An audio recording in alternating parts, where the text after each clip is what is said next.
ನಾವು ಮೈಸೂರಿನವರು ಖುಷಿಯಾದರೂ ದುಃಖ ಆದರೂ ನಾವು ಹೋಗೋದು ಬೆಟ್ಟಕ್ಕೇನೆ. ಬೆಟ್ಟಕ್ಕೆ ಹೋಗಿ ಅಲ್ಲಿ ತಾಯಿ ದರ್ಶನ ಮಾಡಿ ಜೋಳ ತಿನ್ಕೊಂಡು ಮತ್ತೆ ವ್ಯೂ ಪಾಯಿಂಟಲ್ಲಿ ನಿಂತ್ಕೊಂಡು ಇಡೀ ಮೈಸೂರನ್ನ ಒಂದ್ಸಲ ನೋಡಿದಾಗ ಎಷ್ಟು ಖುಷಿ ಆಗುತ್ತೆ ಗೊತ್ತಾ. ವಾವ್, ನಾವೆಂಥ ಸ್ವರ್ಗದಲ್ಲಿದ್ದೀವಿ ಅಂತ ಅನಿಸುತ್ತೆ. ಹೌದು, ನಮ್ಮ ಮೈಸೂರು ಅಂದರೆ ಸುಮ್ಮನೆ ಅಂತೂ ಅಲ್ಲ. ನಮ್ಮ ಮೈಸೂರಿಗರಿಗೆ ಬೆಟ್ಟ ಅಂದರೆ ಒಂಥರ ಎಮೋಷ್ನಲ್ ಅಂತಲೇ ಹೇಳಬಹುದು. ಅಂದರೆ ನಮಗೆ ಖುಷಿ ಆಗಲಿ ದುಃಖ ಆಗಲಿ ನಾವು ಬೆಟ್ಟಕ್ಕೆ ಹೋಗ್ತೀವಿ. ಮೈಸೂರನ್ನ ಒಂದ್ಸಲ ನೋಡಿದಾಗ ಎಷ್ಟು ಖುಷಿ ಆಗುತ್ತೆ ಗೊತ್ತಾ. ಹಾಗಾಗಿ ನಾವು ಮೂವರು ಕೂಡ ಈಗ ಬೆಟ್ಟಕ್ಕೆ ಹೋಗೋಣ ಅಂತ ಡಿಸೈಡ್ ಮಾಡ್ಕೊಂಡು ಬಂದ್ವಿ.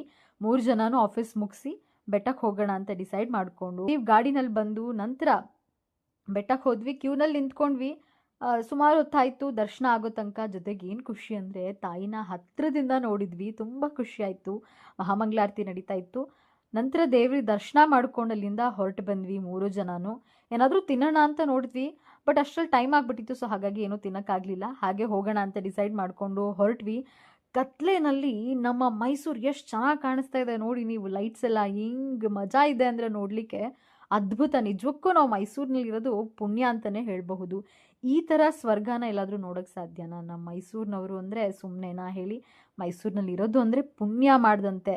ಹೌದು, ಅಲ್ಲಿರೋಂಥ ನೆಮ್ಮದಿ ಏನಿದೆ ಅದು ಎಲ್ಲಿ ಹೋದರೂ ಸಿಗಲ್ಲ. ನಾವು ಎಲ್ಲೇ ಸುತ್ತಾಡ್ಕೊಂಡು ಬಂದರೂ ನಮ್ಮ ಮೈಸೂರಲ್ಲಿ ಸಿಗೋ ಅಂಥ ನೆಮ್ಮದಿ ಸಿಗಲ್ಲ.